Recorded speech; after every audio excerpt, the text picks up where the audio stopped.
તો જય ભવાની મિત્રો, સ્વાગત છે તમારું ફરીથી અમારા બ્લોગની અંદર. તો મિત્રો આજે છે 8 માર્ચ એટલે છે રવિવાર. તો અમારી હોસ્ટેલની અંદર રવિવાર એટલે એક ફેવરેટ દિવસ હોય. તો આપણે સવારમાં ઉઠી ગયા, ત્યાં વાગી ગયા સવારના 10:30. તો હવે નાસ્તા બાસ્તા કંઈક કરીએ, પછી નાહી ધોઈ અને એમાં રૂમમાં પણ બધા ઉઈ ગયા. તો આ ભાઈને એમાં નાઇટ શિફ્ટ છે એટલે સૂતા છે. આ ભાઈ વાતો કરે છે ઘરે, આ એ વાતો કરે, અને નાઇટ શિફ્ટ છે. અને આ ભાઈની નાઇટ શિફ્ટ છે. એ લોકોને નાઇટ શિફ્ટ એટલે સૂતા છે ને આપણે તો મોર્નિંગ શિફ્ટ હતી એટલે કાલે તો વહેલા સૂઈ ગયા હતા એટલે જાગી ગયા. તો જઈએ બહાર ને નાસ્તો બાસ્તો કરીએ.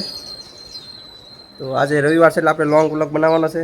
રવિવાર હોય એટલે આપણે વ્લોગ બનાવીએ, બાકી તો નોર્મલી દિવસમાં આપણે બહુ ઓછો સમય મળે. અને નોર્મલ ડેલી રૂટીન હોય એટલે આપણે કંઈ ટાઈમ મળે નહીં. અને પાછળ ખેતરમાં વરિયાળી છે જે પાકવાની તૈયારી છે. વગર પાણી આ વરિયાળી પાકી ગઈ, સરસ કહેવાય.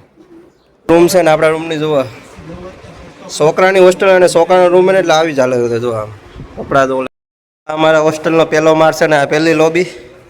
હવે આવા રૂમ હોય છે અમારા હોસ્ટેલની અંદર. મને ટાઈમ મળશે ને એટલે મારા રૂમનો આખો ટૂર બનાવી દઈશ, ટૂર વિડીયો, એટલે જેથી ઘરના સભ્યો હોય ને એને ખબર પડે કે અમે કેવી હોસ્ટેલમાં રહીએ. હવે મિત્ર હા ને મળવા જવાનો અમને કંટાળો. ત્રીજા મારે કોણ ભાઈ સડાઈ ગયા યસ સાચી છે એટલે અમે ત્રીજા મારે રહેતા જ નહીં. હા કઠું આવે એટલે શું કે અહીંયા શું કે કાઠું પડી જાય, એમ અઘરું પડી જાય. આપણા કાઠિયાવાડીમાં એમ કે અમને તો અઘરું પડી જાય, શું કે કાઠું પડી જાય. ભાષા ઘણી ડિફરન્ટ છે. આપણે બનાસકાંઠાવાળાની, ભાવનગરવાળાની, મહેસાણાવાળાની ભાષા ઘણી ડિફરન્ટ છે. ને આ અમારા ગાર્ડન છે સરસ મજાનું. તો આમાં બધા જો એક્સરસાઇઝ કરતા હોય સવારમાં, પણ આપણે તો ઉઠી જ મોડા બપોરે 12 વાગે. ને સરસ મજાની આપણી હોસ્ટેલ જેવી મજા આવે યસ ઘરે ના મજા આવે. અમે ખાલી તહેવાર હોય ને ત્યારે જ ઘરે જઈએ મહેમાન તરીકે, પાછા આવતા રહીએ. મહેમાનની જેમ જાય ને મહેમાનની જેમ પાછા હોય. હા પણ હોસ્ટેલમાં મજા હશે અમારે બધાને.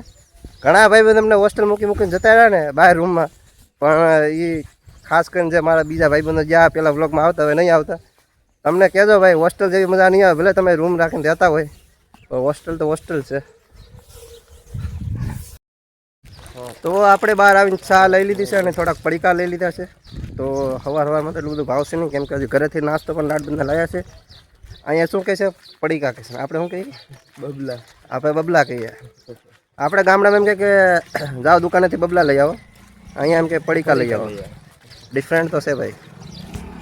કેટલું બે હતા જ્યારે અમારે એસી પોઈ ને ત્યારે અમે આજે જમીન પછી 9 વાગ્યાના બેસીને તે 10-11 વાગે ફાંકા ફોજદારી કર્યા કરી. પણ હવે બધા મિત્રો જતા રહ્યા, શૈલેષ, પ્રકાશભાઈ, પછી કોણ હતું નારણ, કિશન, ઘણા બધા અમારા મિત્રો. પછી ઓલો હવે અમે 4-5 મૂર્તિ રહ્યા, કેમ કે ભાઈ અહીંયા લોકો છે ને મેદાન છોડીને જતા રહે. બીજા મેદાન મતલબ બીજા મેદાનમાં રમવા જતા રહે, અમારા મેદાનમાં બહુ નહીં રમતા. ઘણા બધા મિત્રો મારી 3 વર્ષની હિસ્ટ્રીમાં છે ને 30 ભાઈબંધ એવા છે કે બદલી ગયા છે. અને અમે એક મતલબ નમૂનાની જમાઈ પડ્યા છીએ. એ બધા સારી પોસ્ટ ઉપર સારી જગ્યા ઉપર છે, પણ અમે અહીંથી નીકળતા જ નહીં. કમ્ફર્ટ ઝોન બની ગયું છે આ હોન્ડા, અમારું કમ્ફર્ટ ઝોન. અને ગાઈસ આપણને બધા જોવે છે વ્લોગ, પણ આપણને શરમ જેવું કંઈ છે નહીં. શું કેવું છે તમારું? હા પણ ખાધા પહેલા તો કે વિડીયો પછી વ્લોગર અને યુટ્યુબર સાથે રહેવામાં તમને કેટલી તકલીફ हो रहा है? हम तो यार दररोज परेशान होते हैं यार. खाने के पहले वीडियो उतारता है, कहीं जाता है तो वीडियो उतारता है. अरे ये पूरा पागल हो गया साला. मेरे से कंटाળી ગયા है બધા. હિન્દી બોલો એટલે ગુજરાતી. મારાથી કંટાળી ગયા છે કેમ કે હું વ્લોગર છું અને ભાઈ વ્લોગરની લાઈફ આવી ગઈ છે એ તો ભાઈ સહન કરવું પડે. તમારે ફેમસ થવું છે. અમે આ કુલર ભરી લીધું છે ને મારે તો ઠંડુ પાણી નહોતું, પણ નીચે કેન્ટીનમાં આવે છે તો અમે આખો ભરી લીધું છે એક આ બોટલ. હવે આમાં જેવું પાણી રાખશું એવું જ રહેશે. શિયાળો તો એટલે મેં બંધ રાખ્યું, પણ ઉનાળો એટલે હવે આનો યુઝ અમારે કરવાનો જ છે.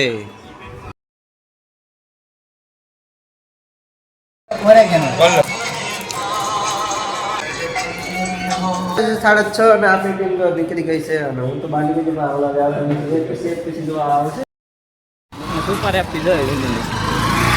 ગેટ નંબર 3 પહોંચી જશે. જો આપણે ભાઈ બેઠા છે 2 અને એક ભાઈ ગયો છે અમે બધું લેવા, દુકાને ગયો છે. તો આજ 7:30 થઈ ગયા છે ને આજે અમે બહુ લેટ પડી ગયા છે. એટલે તો અમે અત્યારે ગામમાં પહોંચી જઈએ. આજ અમે ગામમાં નહીં જઈએ, તો અહીંથી ખાવાનું પાર્સલ કરાવીને પછી રૂમે જતી રહીશું. એટલે ટાઈમ છે જ નહીં આજે આપણી પાસે ગામમાં જવાનો. ચલો અહીંથી વહી જાવ ને. 7:30 થઈ ગયા ને અમે આવી ગયા છીએ LBMG મોલ. અને આપણે જો બધા જાય છે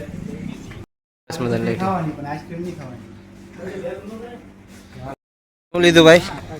ઓય કમલેશભાઈ કાજુ કતરી શું લીધું? કાજુ કતરી કાજુ કતરી? કાજુ કતરી કઈ ખુશીમાં? એ બધું ન કહેવાનું હોય.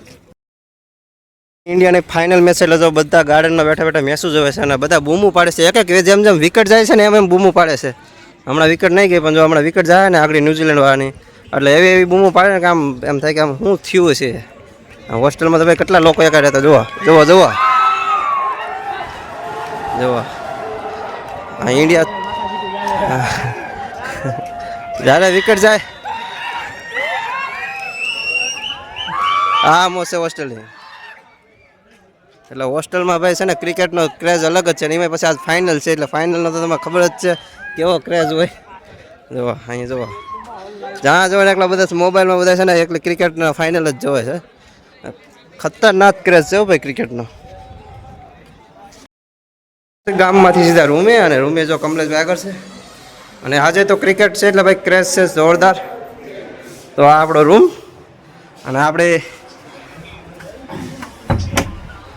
ये देखो एक काजू कतरी किस खुशी में खा रहे हैं भाई आप? बर्थडे है हमारा. बर्थडे वीडियो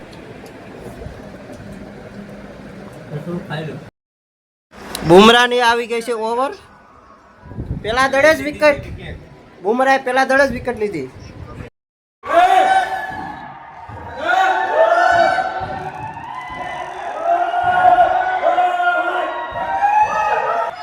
ઇન્ડિયા મેચ જીતી ગયું છે તો અમારી હોસ્ટેલનો નજારો જુઓ તમે.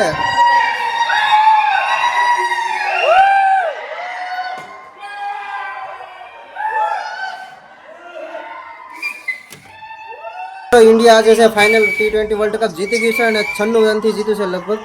અને શિવમ દુબે અને બધે બહુ સારું પરફોર્મન્સ કર્યું. અમારી હોસ્ટેલમાં બુમરાહે પણ બહુ સારું પરફોર્મન્સ કર્યું, સારી બોલિંગ કરી, બહુ એટલે બહુ સારું. અને ભાઈ બધા એમ કહેતા હતા કે પનોતી મેદાન છે ને આમ ચેમ્પિયનશિપ ફાઇનલ જીતી છે. અને અમારા અત્યારે હોસ્ટેલમાં એટલી બધી બધા ભાગો નાખે છે ને કે એની વાત પૂછનો વિડીયો બનાવે એવી પણ હાલત નથી.